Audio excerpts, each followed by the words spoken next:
그러니까 그렇게 교회 다니면서도 그냥 하나님께 신실하고 죄를 안 짓고 하나님 뜻대로 살아보려고 애를 쓰는 그런 분에 대해서 하나님이 보호해 주시고 지키시는데 많은 분들이 그래요. 참 우리 교회는 그런 분 안 계시니까 제가 마음껏 설교하는데 뭐 오다가 보니까 어떻게 해가지고 마중 나온 사람이 니코스토 해가지고 니코스토 할 수 있어요. 그러나 집사가 돼갖고는 이제 그만둬야죠. 팔아갖고 다른 사업 해야죠. 돈 버는 건 알지만 팔고 다른 거 해야죠. 그 술 먹고 사람이 알코올 중독돼서 죽어가는데 왜 파냐고. 그랬더니 어떤 분이 그러더라고요. 아니 목사님 그게 왜 죄입니까? 제가 술 먹으라고 강요를 했습니까? 뚜껑을 따서 권했습니까? 지가 자기 돈 갖고 와갖고 자기가 사가는데 그게 무슨 죄입니까? 그리고요, 아시다시피 그 와갖고요 포도주병 이거 따달라고 그러도 안에서 못 따게 돼가지고 따도 안 씁니다. 자기가 와서 자기가 사가는데 그게 왜 죄입니까? 뭐 여자 놓고 장사하는 것도 아닌데. 그래서 제가 그 미스터 원이라는 분 여기서 니코스토 하다가 지금 LA로 가셨는데 그분이 그래요. 교회 잘 나오시지도 않은 분이에요. 근데 그분이 뭐라고 하냐면 자기는 고민스러워서 니코스토 못 오겠다는 거예요. 왜? 매일 아침에 돈 없어갖고 저녁에 술 못 사다가 문 열자마자 줄 서가지고 사는 그 알코올 중독자들이 이렇게 막 떨면서 온대요. 그러다 어느 날 안 보인대. 그래서 왜 안 보이냐면, 몰랐어요. 그 사람 얼어 죽었어요. 뭐 그 사람 언제 죽었어요. 그런데요. 그럼 그냥, 내 술 먹고 죽었다. 막 이런 생각이 든대요. 막. 그래가지고 도저히 장사를 못했다고 결국 치고 갔어요. LA로 갔어요. 교회도 잘 안 나오는 분도 그렇게 양심의 가책을 느끼는데, 집사 장로 되시는 분이 지금 니코스토 하는 사람이 한둘이 아니에요. 그리고 그걸 팔라고 내놨는데 안 팔려갖고 하면 내가 이해가 가. 재직이면서 구역장이면서 교회 장로인데도 전혀 죄책감 안 느껴요. 그게 바로 기도의 해방꾼이에요. 그런 사람이 기도하면 하나님이 네 술 먹고 지금 죽은 사람 몇 명인데 네가 살인자인데 내가 네 기도를 어떻게 듣겠냐. 그러지 않겠어요?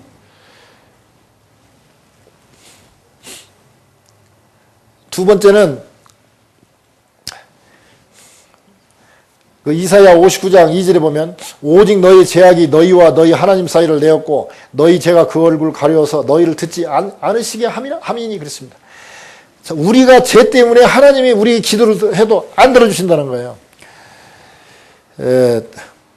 그리고 우리는 또 이기심이 많아요. 야고보서 4장 3절에 보면 구하여도 받지 못하면 정욕으로 쓰려고 잘못 구함이니라. 우리가 하나님께 구한 것 중에서도 어느 때 보면 남한테 자랑하려고 말로는 그러죠. 하나님 제가 주의 자녀지 않습니까? 하나님 그런데 창피해 죽겠습니다. 저 때문에 하나님께서 영광을 가리울 것 같았습니까? 그러니까 차를 피값이 좋은 걸로 주시옵소서.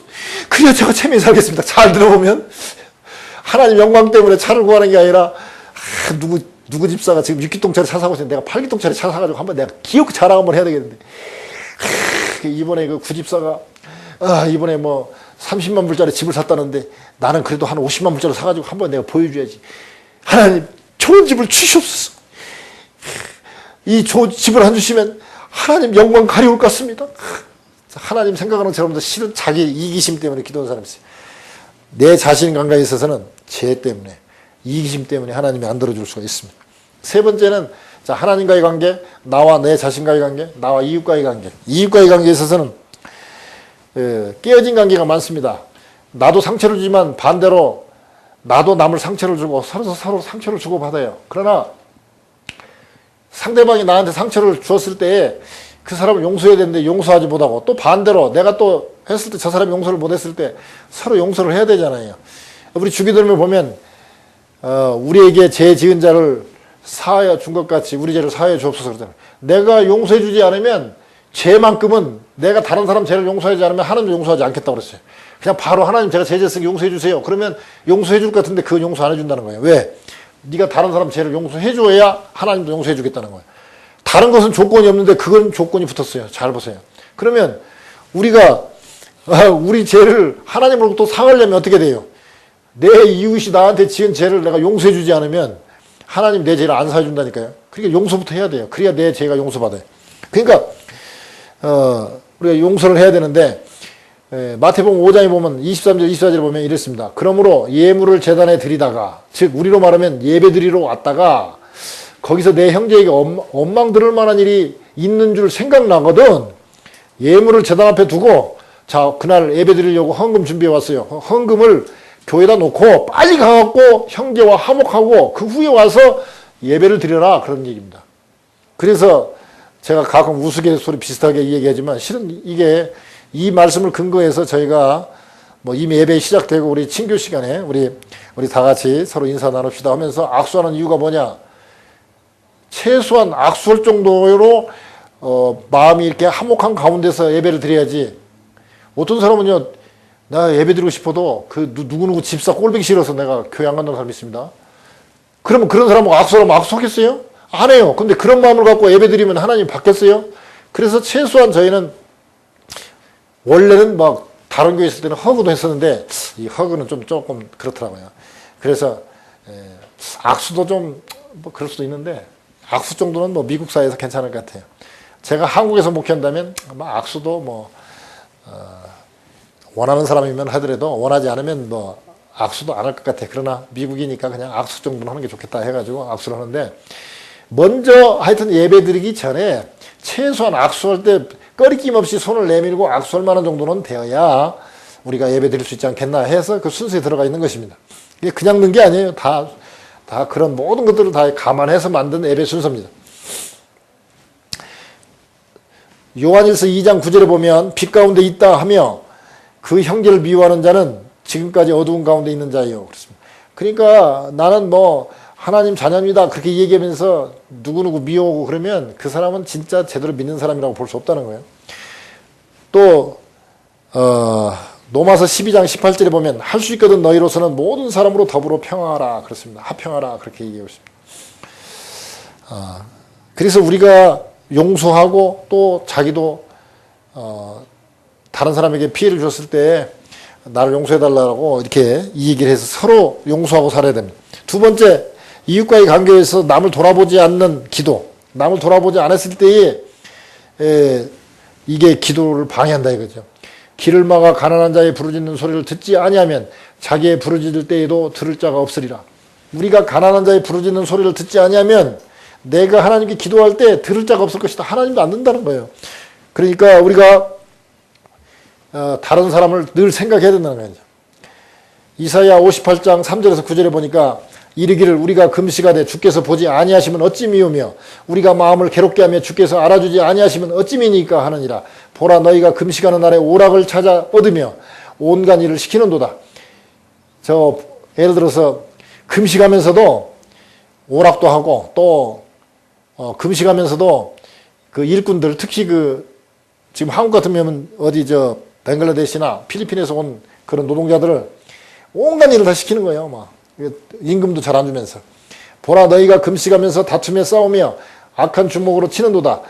너희 오늘 금식하는 것은 너희 목소리로 상달케 하려 하는 것이 아니라 이것이 어찌 나의 기뻐하는 금식이 되겠으며 이것이 어찌 사람이 그 마음을 괴롭게 하는 날이 되겠느냐. 그 머리를 갈대같이 숙이고 굵은 배와 재를 펴는 것을 어찌 금식이라 하겠으며 여호와께 연락될 것이라 하겠느냐.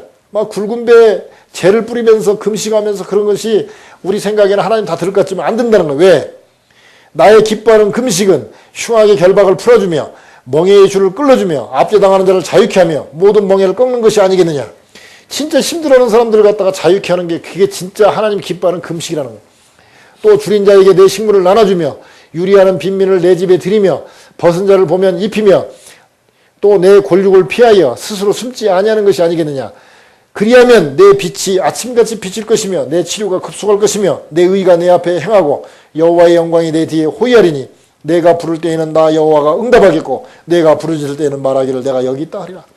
즉 힘들하고 가난한 사람들 억압당한 사람들 감옥에 있는 사람들 돌아보면 그때 그게 내가 좋아하는 금식이고 하나님이 그때 부르짖으면 내가 여기 있다 하면서 응답한다는 거예요. 근데 죄에 눕고 막 그냥 금식하고 그렇게 힘들어하면서도 딴짓하고 이유 돌아보지 않고 일 시키고 다 시키고 봉급 제대로 안 주고 그렇게 악랄한 그런 사람들은 금식하고 그렇게 애쓰고 둥글고 해도 하나님이 안 들어준다는 거예요. 즉 다른 사람을 돌아봐야 하나님도 돌아보신다 이겁니다. 그럴 때 우리는 이런 생각이 들어요. 세상을 어떻게 나 한 사람이 노력한다고 달라지겠습니까? 근데 엄밀하게 말하면요. 나 한 사람이 있기 때문에 달라지는 거예요, 세상은. 영화 에반 올마이티 보면은 그 하원 의원이 하나님 음성을 듣죠. 방주를 만들어라. 그래가지고 막 방주를 만드니까 막 다들 놀려먹고 막 그러잖아요. 약간 좀 코믹한 그 영화긴 하지만. 근데, 그러고 이제 드디어 이제 비가 온다는 날, 방주 안에 막 들어가니까 이제 막 방송국에서 와서 막 그 카메라 대고 있고 막 그런데 비가 오긴 오는데 한 10분 정도 다 끝나버리잖아요. 그러니까 다들 막 비웃고 그러는데 저 위에 댐이 막 무너져가지고 막 물이 흘러내려와가지고 결국 방주가 막 그 국회의사당까지 가죠. 그래가지고 그런 그 영화 생각나죠. 그런 거 볼 때 그 한 사람이 세상을 구하잖아요. 그때 그 영화에서 대사가 뭐라고 나오냐면 세상을 바꾸는 건 거창한 구호가 아니라 작은 친절이다. 그런 그 메시지를 전하고 있죠. 우리가 지금 아프리카에 수많은 사람들 굶어 죽어 가요. 근데 한 10불이면 한 가족이 뭐 한 달 살 수 있어. 그 정도로 돈이 1, 2불만 줘도 그냥 죽어가는 사람 예방주사 맞으면 살아나요. 그런데 그거 나 혼자 한다고 그렇게 살아나겠냐? 그렇지만 반대로 생각해 보세요. 미국에 또는 웬만큼 지금 선진국에 잘 사는 사람이 한 사람이 저쪽 아프리카 한 가정만 맡아도 전 세계에 굶어 죽는 사람 없어요. 근데 한 사람이 한 가족을 지금 한 가족이 한 가족만 맡으면 전 세계에 굶어 죽지 않는다니까요. 그런데도 불구하고 굶어 죽는 사람들이 생겨요. 왜? 아이고 나 혼자 한 가족 돌봐온다고 해서 뭔 일이 되겠나. 그렇기 때문에 안 되는 거예요. 그러나 전체가 다 돌보면 될 수 있어요. 그래서 오늘 이제 한번 생각해 보겠습니다. 지금 아브라함이 10년을 기다렸다 안 됐어요. 그래서 내 노력으로 어떻게 해보겠다고 하가를 들여가지고 아들이 태어나니까 13년 동안 기도도 않고 그랬어요. 자, 시간이 우리의 기도의 제약이 될 수도 있고 아들도 기도의 제약이 될 수 있어요. 이거를 좀 크게 묶었더니 하나님과의 관계에 있어서는 하나님을 믿는 것보다는 내 스스로 하겠다, 노력으로 하겠다. 또 제대로 믿지 못하기 때문에 이런 게 기도의 해방꾼이 되더라. 내 자신에 있어서는 내가 죄를 짓고 내가 이기심 때문에 하나님께 기도가 상달이 안 되더라. 그 다음에 나와 타인과의 관계에서는 내가 다른 사람을 용서하지 않고 또 다른 사람이 어려울 때 돌아보지 않기 때문에 그러더라. 그래서 우리가 이런 해방꾼들을 늘 생각하면서 기도한다면 하나님께서 우리의 기도도 들어주신다는 것이죠. 그래서 우리가 빨리 태도를 바꿔야 될 것 같아요.